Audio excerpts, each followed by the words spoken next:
Anda kembali bersama kami di Forum Peristian. Kami masih membahas soal royalti, hak cipta, hak ekonomi yang melekat dalam sebuah lagu atau musik.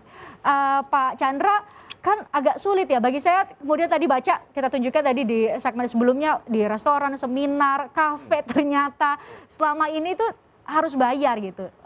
Kesadarannya tidak bayar karena tidak sadar, satu mungkin. Yang kedua karena tidak tahu mungkin ya Pak Adi. Banyak faktor. Harusnya seperti apa? Atau tidak mau. Atau tidak mau.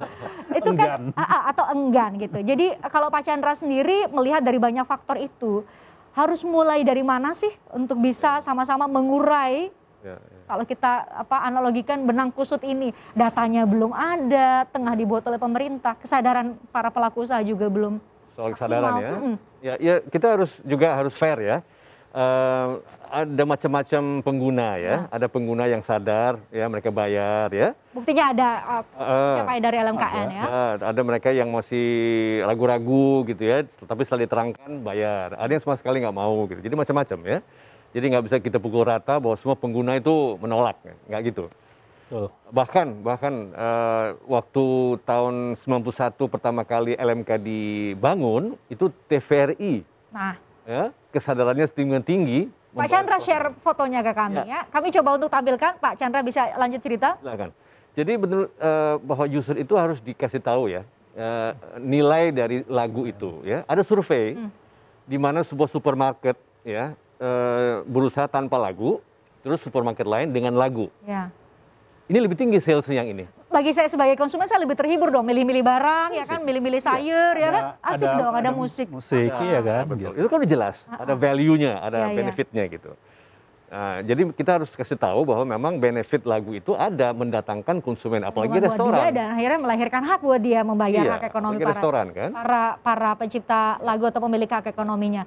Ini Pak Chandra lagunya. Foto. Ya ini fotonya ya. Di tahun 1991. Yang titik nggak sih? Ya 1991. Direktur TVR-nya Pak Ishadi. Ya, nomor 4 dari kanan, dari kiri. Pakai jas agak keabuan ya. Pertama kali mereka memberikan contoh membayar royalti kepada LMK. Ya. Kenapa saya ingin mengangkat foto ini? Karena ini adalah contoh yang bagus, yaitu pemerintah memberikan contoh yang baik. Karena setelah TVRI bayar waktu itu, diikuti oleh TV swasta lainnya, RCTI, tadi emang nggak mau bayar mereka. Setelah mereka lihat TVRI, mereka akhirnya mau membayar. Nah, poin saya yang kedua adalah, kenapa nggak BUMN ya, Angkasa Pura juga memberikan contoh, ya sehingga yang lain-lainnya juga perusahaan-perusahaan yang besar itu membayar. Ini contoh yang bagus sebenarnya, bisa diterapkan. Pak, sejarah itu sudah dimulai oleh TVRI ya tahun 91. Harusnya kultur itu, budaya menghormati kreasi, ide orang itu kemudian harus dipertahankan. Kenapa memudar? Kenapa memudar? Karena memang... sebenarnya gini, ini kan budaya. Budaya harusnya secara teori kalahnya sama hukum. Seharusnya ya? Harusnya. Ini kenapa bisa bicara kayak gini? Ini juga karena pengacara juga selain musisi ya? Harusnya, regulasinya udah jelas. Tarifnya udah jelas, aturan sudah jelas. Ya.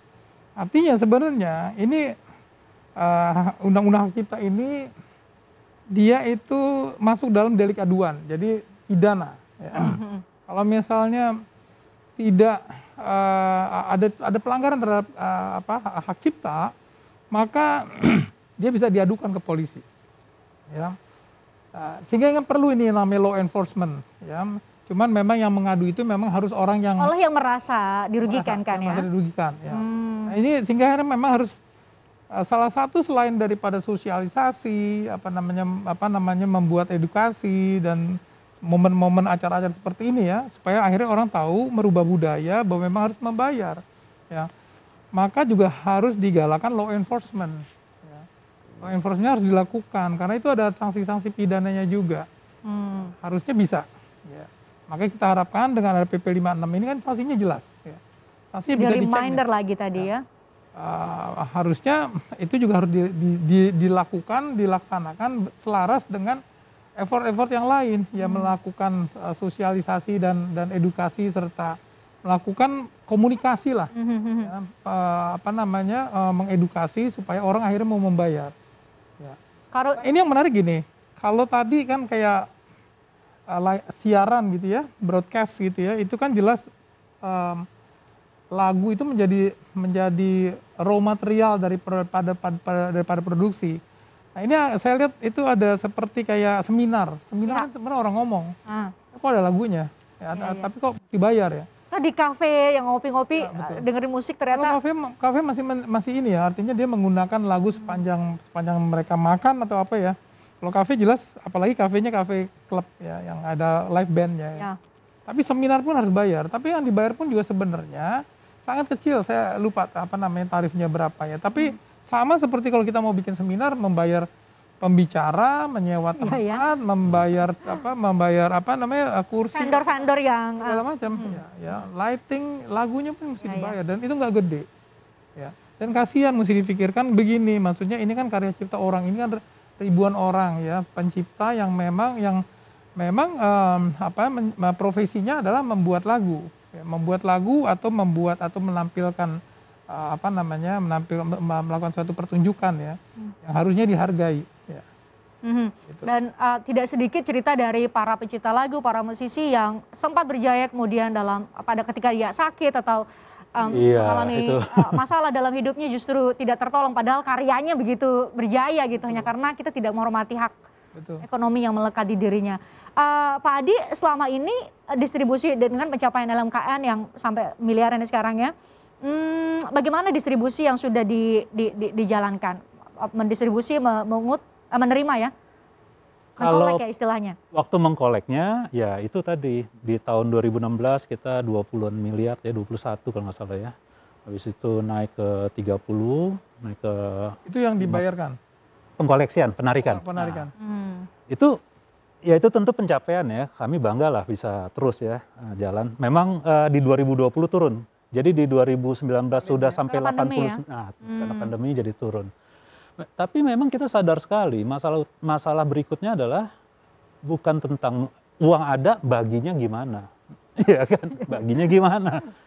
Kemarin ini kita sangat tradisional membaginya, artinya silakanlah berembuk para teman-teman LMK. Berembuk ya kan, tentu dengan ada indikator-indikator ya kan, dengan penghasilan mereka sebelum ada LMKN seperti apa, perbandingan bagaimana, sehingga ada komposisi si KCI sekian persen, ini sekian persen, ini sekian persen. Nah itu jauh dari ideal sebenarnya. Apakah benar itu, ya kan? Nah, ini PR. Tapi kalau kemarin ya kita harus bagikan dengan apa adanya, harus dong ya kan? Dan itu diaudit kan? Mereka harus diaudit. Nah dari mereka nanti dari LMK maksudnya? Dari LMK itu baru ke pemegang hak. Pemegang hak. Nah itu mereka ada kewajiban diaudit dan harus dikasih auditnya itu ke negara. Nah, itu nanti kita lihat lah. Nah memang tugasnya pemerintah juga mengevaluasi. LMKN sendiri pun dievaluasi, kita sendiri pun diaudit. Jadi kita pun juga dievaluasi. Jadi sebenarnya prinsip transparansi itu sebenarnya harus sudah dimulai ya. Tapi kita tahu persis bahwa masih ada kendala. Kenapa? Kita belum punya data. Database tadi ya. Makanya ini sangat kita tunggu. Tapi saya tadi tertarik sama Mas Kadri tadi yang bilang bahwa tentang user ya tadi. Jadi kalau saya tujuan pertama adalah begini, memasukkan benar unsur musik itu sebagai biaya. Jadi waktu membangun suatu bisnis, tolonglah masukkan lisensi musik gitu loh, ya kan? Jadi mereka cari tahu dulu gitu. Dalam rancangan anggaran gitu ya. Itu yang kemarin kita terus ngomong gitu. Waktu di awal-awal dibilang, wah kami kaget karena nggak ada anggarannya. Oke. Itu di tahun pertama ya, tapi udah di tahun kelima masa ngomongnya kaget juga. Ketika kamu sudah profit ya. Iya, mestinya dia tiap tahun itu masukkanlah biaya lisensi. Oke. Itu satu hal yang bisa dilakukan secara sederhana oleh para pelaku usaha yang menggunakan musik secara. Saya juga cerita tadi Mas Chandra yang tentang bahwa ada satu ruko ya kan, satu toko ya yang nggak pakai apa segala macam. Ini kejadian di LMKN. Jadi satu chain restoran dia bilang dia mula-mula bayar, habis itu di tahun berikutnya kami nggak bayar deh. Karena? Ya dia ngerasa dia nggak mau pakai musik. Kita fair, kalau dia nggak pakai musik ya nggak perlu bayar. Nggak apa-apa. Udah, dia benar-benar nggak pakai musik. Habis itu tahun berikutnya lagi dia datang lagi. Kami bayar deh, kenapa? Turun. Itu benar. Karena kafe restoran itu fair sekali ya. Nggak ada musik ya. Itu fair sekali. Dia nggak bayar, tapi dia nggak pakai musik. Yang nggak fair adalah dia nggak mau bayar, tetap pakai musik. Nah itu kan nggak benar. Nah ini kan berarti balik lagi kepada kesadaran. Kami sudah coba untuk menangkap, setidaknya nanya lah ke beberapa orang yang tim Forum Christian bisa tanyakan sebenarnya mereka sadar tidak ada hak cipta. Mereka tahu nggak soal hak cipta. Nanti kami tanyakan usai jeda di Forum Christian.